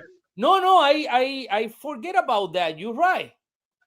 There was a picture. There's a picture of Carver and him, and you can see him all swelled up in his neck. He got bit, but he didn't die. He survived. Yeah, got this sucker the other day killed another one. I got a problem with cottonmouth. He's probably immune to it now. He's immune to the poison now. Yeah. Yeah, 7 times. I mean, I don't know what to explain. His brother they have a challenge between each other. If one doesn't cut it, the other one find it and kill it. Yeah. But the black one is kind of, because he's been here since puppy. The other one, he got, is he a stranger? He will finish him too. He doesn't, whatever entering here is dead meat. Yeah. Yeah. Yes, sir. All right, guys. Well, I think I'm finna head on to the final scratch, but I'm gonna ask y'all a few more. Hey, if you guys got questions, I'm gonna allow a few questions. Just go ahead and get them in. Let me ask final. Let me be selfish and ask my final one. Let's see.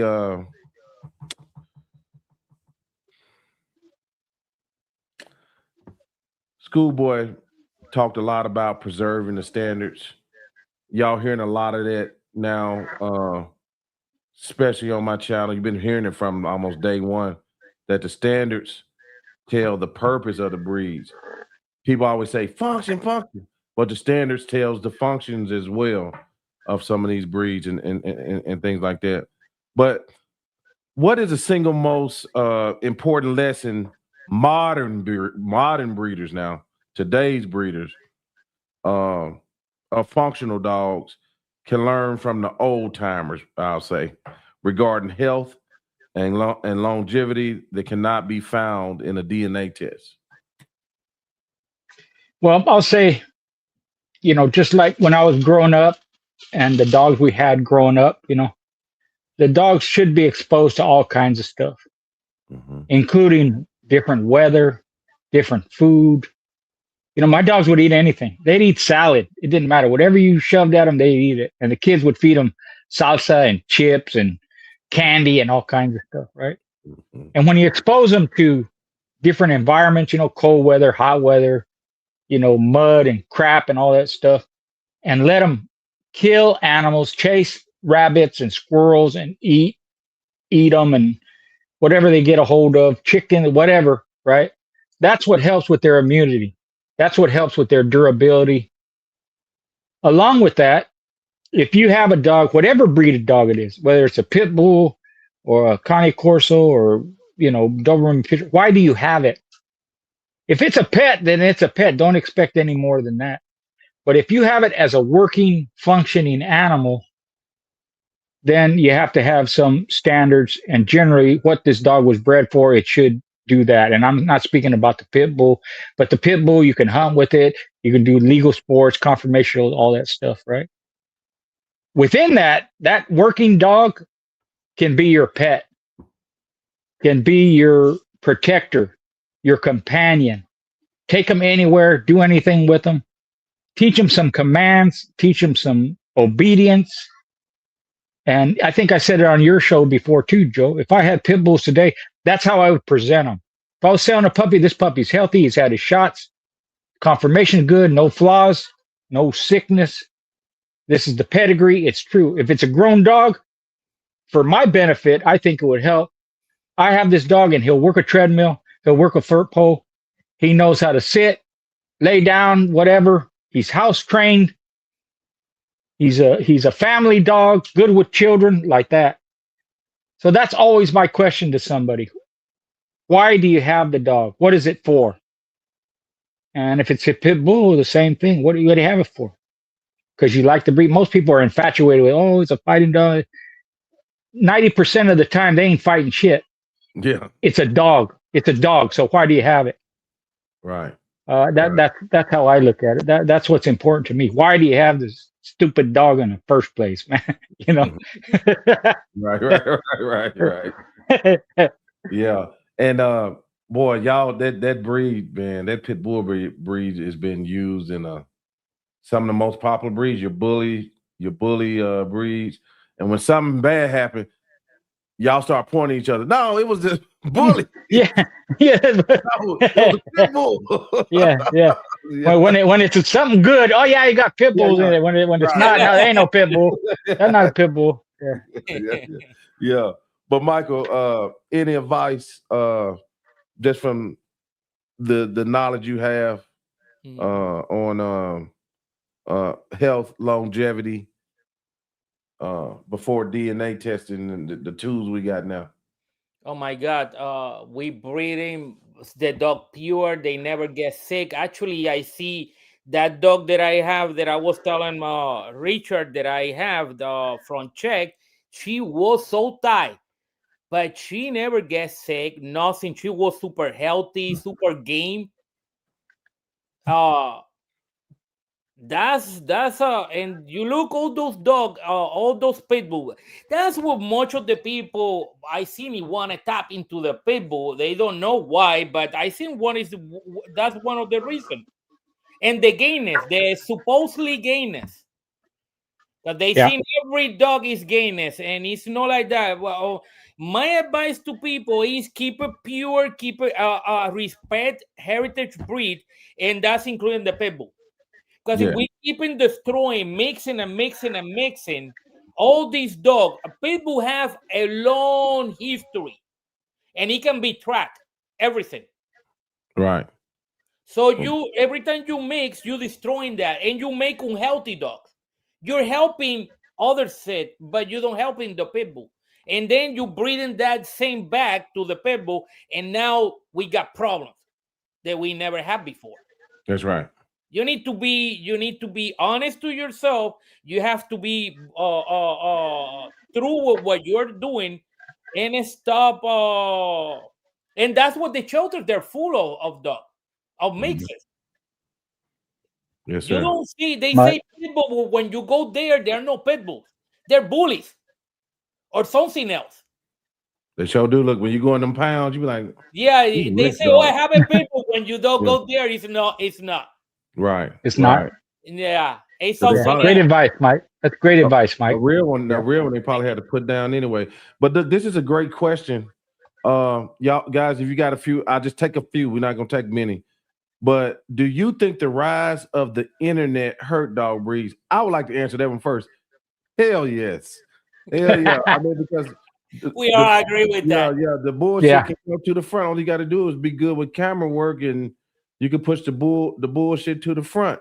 And Yeah. then a lot of times, you see now, if you talk about raising healthy dogs, going the extra mile to do your DNA test and see if the damn Presa or whatever kind of dog is real.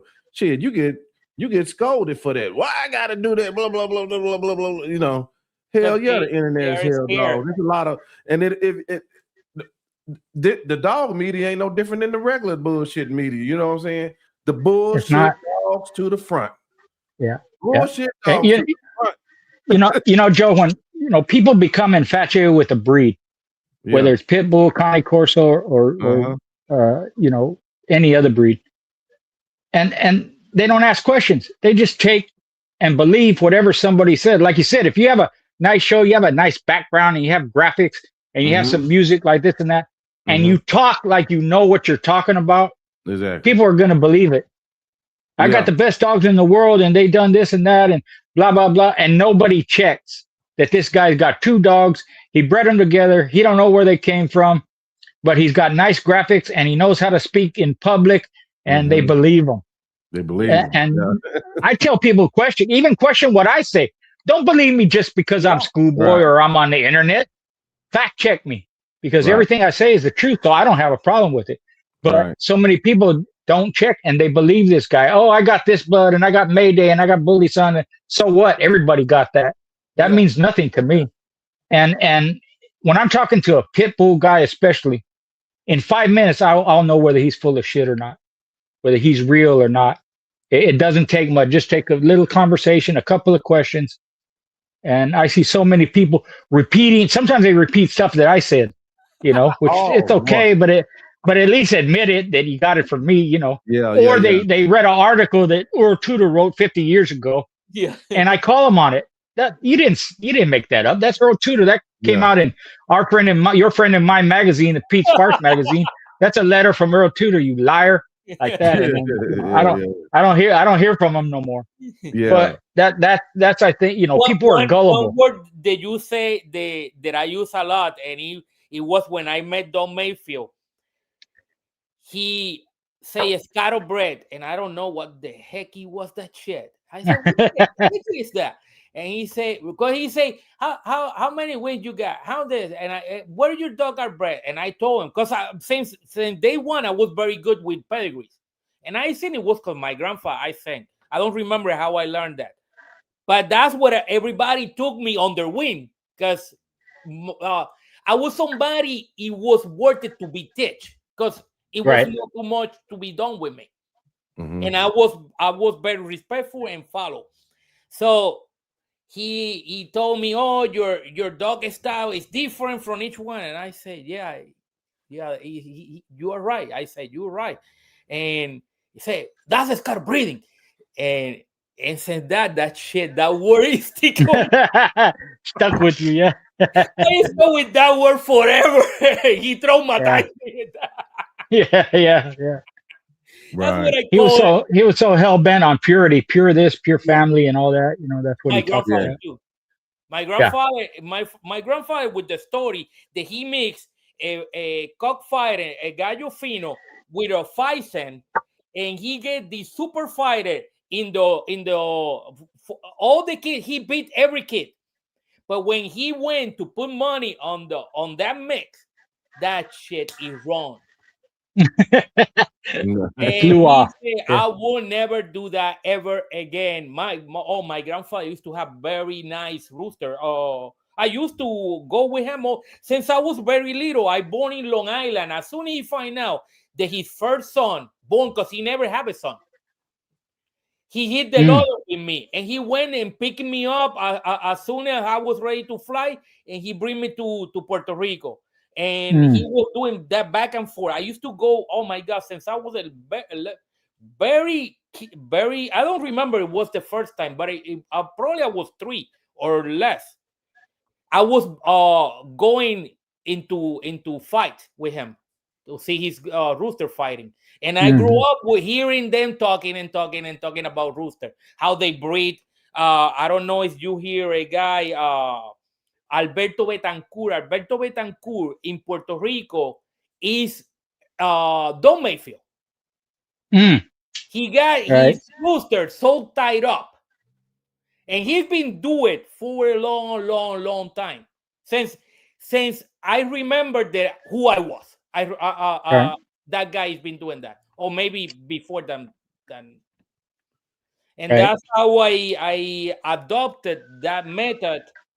And it was, to be honest with you, in Presa and corner.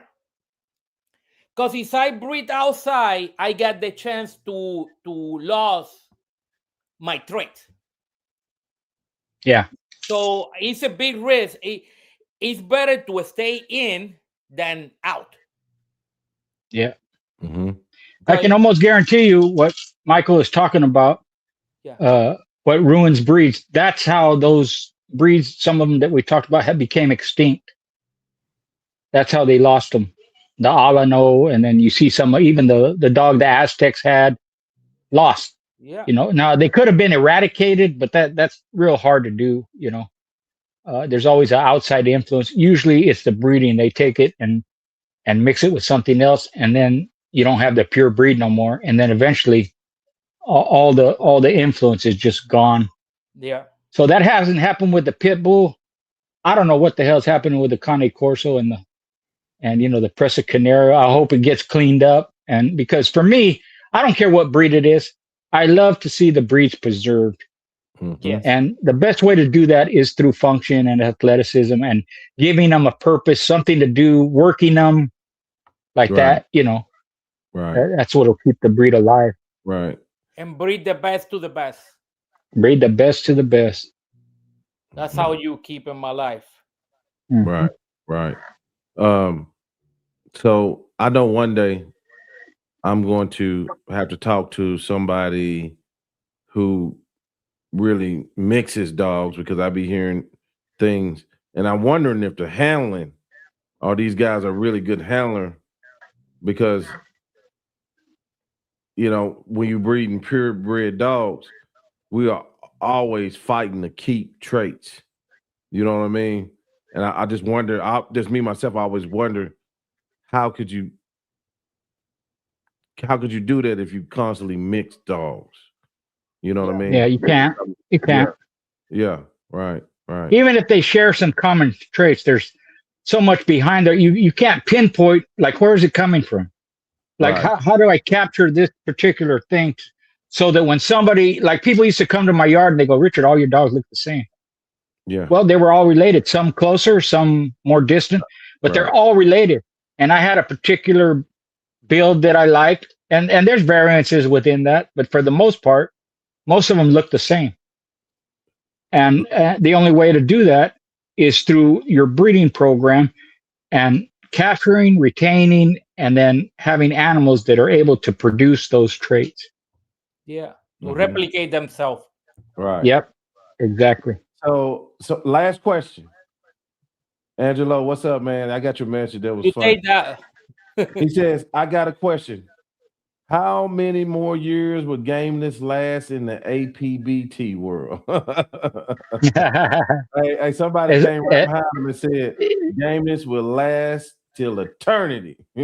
Yeah. BC I agree too. As long as somebody's doing what the breed was originally bred for, it won't go away. It may not be in the US, it could be in Eastern Europe, it could be in the Philippines, could be in China, whatever. Because in China it's legal. I've seen yards there with 200-300 dogs.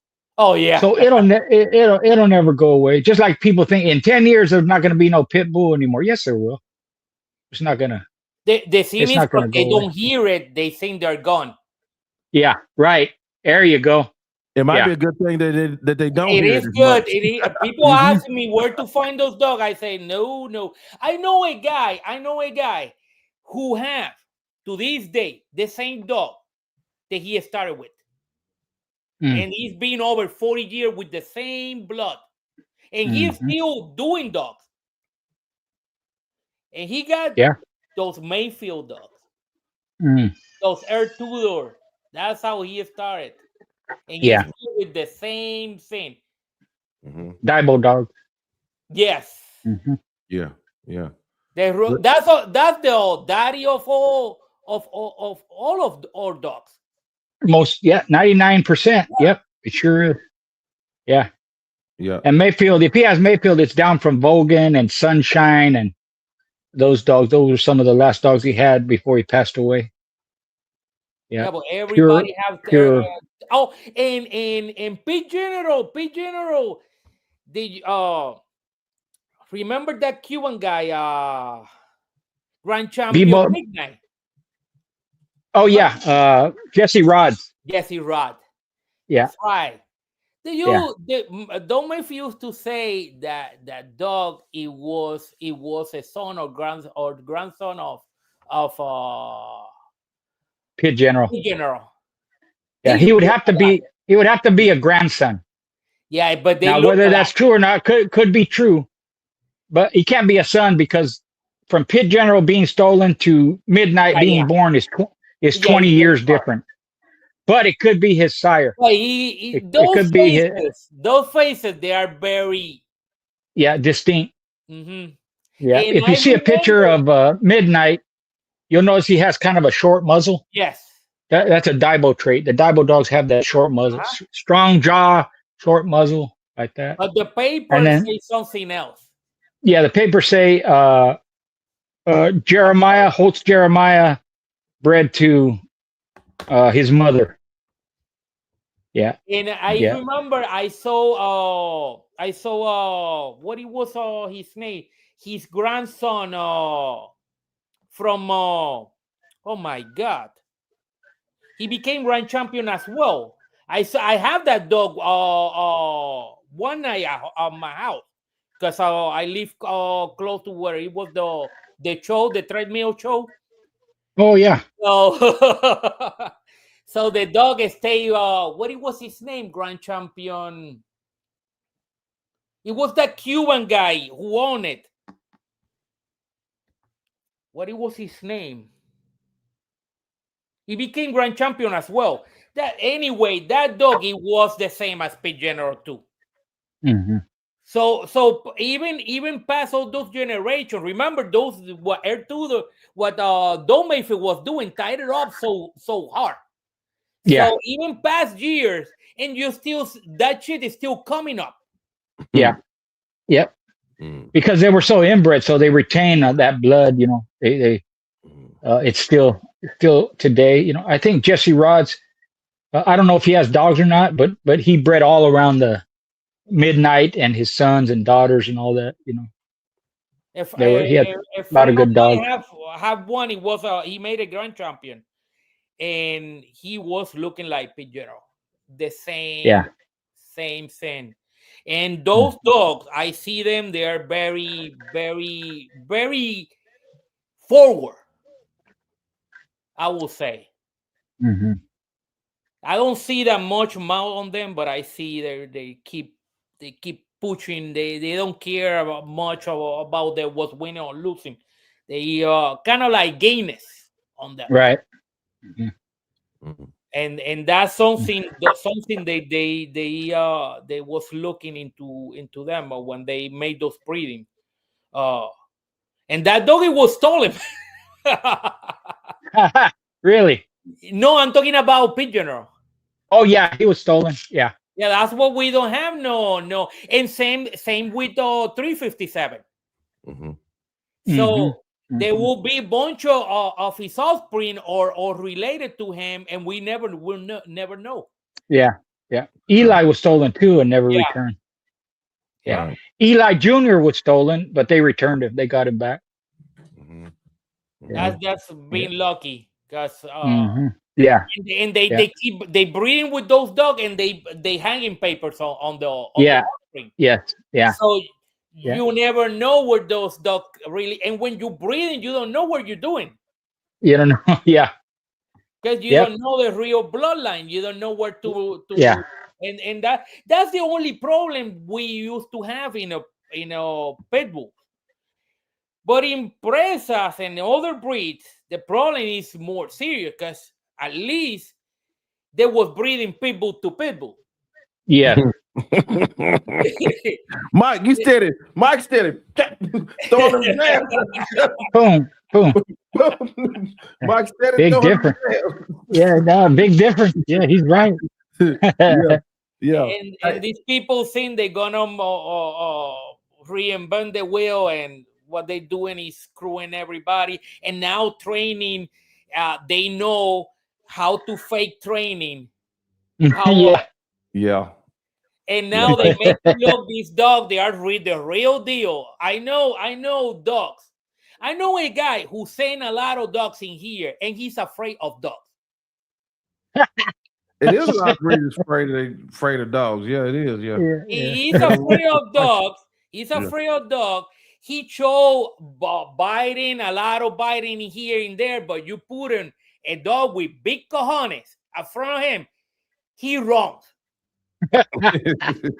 Yeah. Hey, look at here. We got to go. All right. It's been a good time. Had a great time. We had a great nice time. talking with you, Mike. Had a great time. Yeah, me too. Thank you. I want to do one last thing because I'm not taking no more questions, but I would like to see this happen if we could. So 416 said, could a dog be game in one handler's hands but cur out in another's? Does handling make a difference? Okay, that's one question, right? Angelo says, Angelo, man, I'm glad you posted that stuff about them books the other day by Kohler. I went and got the other ones you was talking about. So, but anyway, he asks, how will gameness be maintained in the future? I would like to see Schoolboy and Michael Morales do a topic on their show on each of those questions, and we go over there and check it out, right? So okay, that's how we'll do that. So you're gonna leave them in the limbo for now. Yeah. Yeah. Hey, get the answers to those questions. Go to their channels and man, how come I never think of stuff like that, Joe? That's great, man. Hey, so man. Joe, hit me up tomorrow. Text me and remind me because I'll forget. I'm old. Okay, yeah. So I'll do that. We're gonna go to their channels for the answers on them last two. There you go, yeah. Like I said, these dudes, these men right here have helped me build my channel every step of the way. I'm talking about when they get lonely. I gotta go to the well. If we ain't doing too good, I gotta go to the well. I gotta go get Schoolboy and Michael Morales to raise us back up. You know what I mean? So man, I appreciate y'all. I'm gonna let y'all you, Schoolboy, start by saying your final words, and then after you, Mike, we out. Thanks for having me on, Joe. It's great being here with you, Michael. I appreciate it. Salute to everybody who showed up in the chat, and anything you need from me, just hit me up on Facebook Messenger or my email, Richard J. Schoolboy 60@gmail.com, or book on Instagram. Oh, there it is. Thank you. Get his book. Yeah, always a pleasure being here, Joe. I look forward to it. Sometimes a week or 2 weeks will go by, and I go, man, Joe ain't called. Maybe I should call him. Yeah, but then you always hit me up with something. You're right. We collaborate. We collaborate behind the scenes, and you've been a good friend, and much respect to you. Thank you. Likewise. I appreciate it. Michael? Thank you both. And it's been, I enjoyed this one very good. It's good when you have people with experience talk. It's been a pleasure, man. Richard. Yeah. I've been here, Michael. Thank you. Mike, I appreciate you doing it, man, because Mike is, you got a lot of guys and put a lot of study into these topics and actually put their hands on it. There's a difference when you didn't put your hands on it. A lot of stuff, a lot of our elders here is like, ugh, I don't, but I really appreciate Mike doing this because he know Schoolboy got the experience, and it was a beautiful thing today. This is a historic episode, and we got more historic episodes if you go down in the library of all our content. Schoolboy, check them out. Yeah. Michael knows his stuff, man. Yeah. Remember I said in 5 minutes I know somebody fake. Mike ain't fake. He knows his stuff. Mike the real deal. Real deal. Yeah, that's it. All right, guys. I appreciate it. All right, brother. We Thank out. Give your dog the best start possible. We offer proven tools, products, and supplements backed by our real-world experience and our passion for healthy dogs. Step into the realm of canine wisdom with our podcast, NWA Cane Corsos, where we interview dog men and women from around the globe. Discover their talents and insights on breeding, training, nutrition, and the rich history of dogs. Tune in to the most underrated yet influential dog podcast on social media. Your journey into the dog world starts here.